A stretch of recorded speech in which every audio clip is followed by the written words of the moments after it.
Hey guys, I wasn't going to hang out with you today. I got a busy. I just couldn't help myself. I'm a little slow getting this. Like, if you check out the backdrop behind me, it could leave you kind of with the gray days in Hoosier Lands. But I'm going to flip the camera here.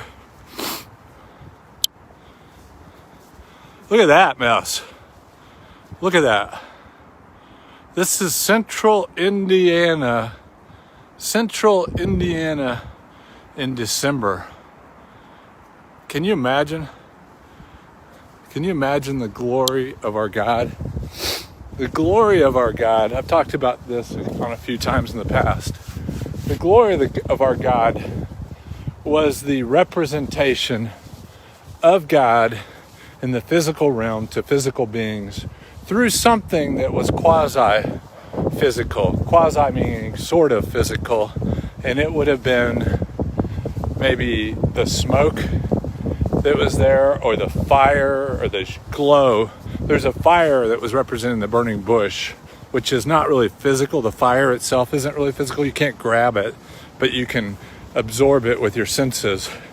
The smoke that would go up that represented his glory, again, was one of those things that's not really physical. You can't grab it, but you can observe and smell and realize it. And then the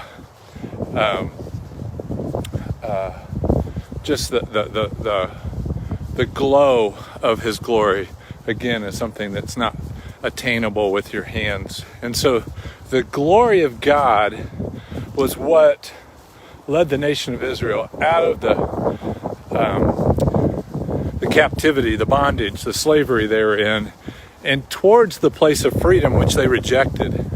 They rejected the freedom because they didn't want to go into the promised land. And that glory just kept popping around. It was mostly in the temple for a long period of time, until I think it's in Ezekiel's time when the glory left the temple.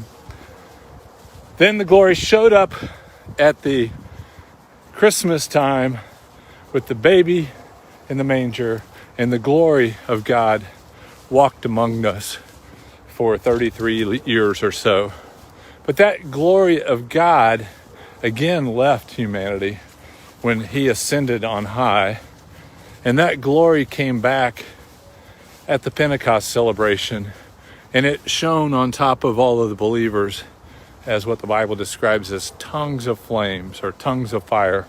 So the glory is back. The glory that Jesus brought to humanity through the crib 2,000 years ago and made available through this indwelling Spirit is now in you and available in you. And consequently, when those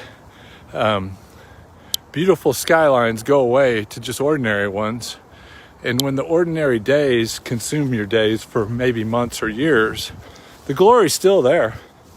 It is working with your spirit in the invisible realm to bring hope and joy to our humanity. And so today, enjoy him and the glory of Christ, and walk positively as you go about your life, because it's a big deal. He lives in you. Figure that one out and you're going to smile.